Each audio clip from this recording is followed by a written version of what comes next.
தங்கச்சிக்கு வந்து என்கேஜ்மெண்ட் மாரி பண்றாங்க. அதாவது உறுதி பேச்சு மாரி தான். அத வந்து என்கேஜ்மெண்ட் மாரியே பண்ணிக்கலாம் அப்படிங்கிற மாரி சொல்லிட்டாங்க. திடீர்னு சொல்லிட்டாங்க. சரி என்ன பண்ணுறதுன்னு தெரியாம எல்லாமே வந்து டக்கு டக்குன்னு முடிவெடுக்கிற மாதிரி போயிடுச்சு. அப்புறம் சரி நம்ம கொஞ்சம் கிராண்டா காட்டிக்கணும் அப்படிங்கிறதுக்காக வந்து கவரிங் செட் கடைக்கு வந்தாச்சு. கடைக்கு வந்துட்டு ஒரு ரெயின் ட்ராப் வளையல்லாம் வாங்கலான்னு போய் பார்த்தா, அது மட்டும் ஒரு கடையில் 1 வாங்க போனோம் அப்படின்னா 10 வாங்கிட்டு வந்துருவா அப்படிங்கிற மாரி ஆயிருச்சு. அத பார்த்தோனேமே வந்து ஒவ்வொன்னும் வாங்கலாம் வாங்கலாம் அப்படிங்கிற மாரி தோணுச்சு. அப்புறம் அதிலேருந்து எப்படியும் வந்து ஒரு ரூ. 500 செலவு வச்சுட்டு, நாம வந்துட்டு நமக்கு தேவையானது எல்லாமே வந்து வாங்கிட்டு வந்தாச்சு. அந்த கடைய பார்த்தோனேமே பார்த்தீங்கன்னா, கைக்கு வேணும், காலுக்கு வேணும் அந்த மாரி தோணிருச்சு. அப்புறம் எல்லாமே வந்து வாங்கிட்டு வீட்டுக்கு வந்து வந்தாச்சு.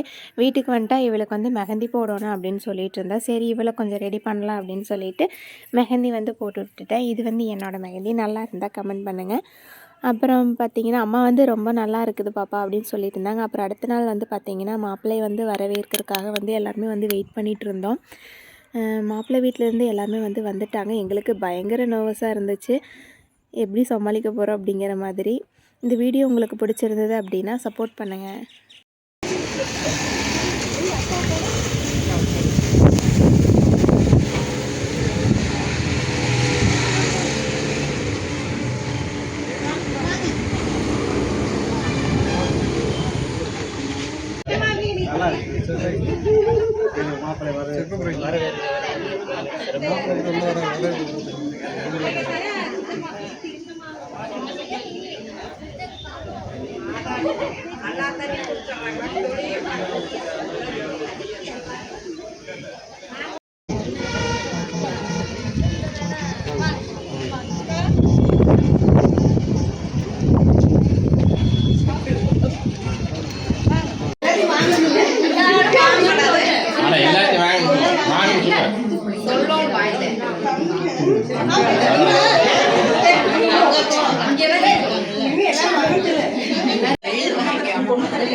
இங்க பாரு.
பவி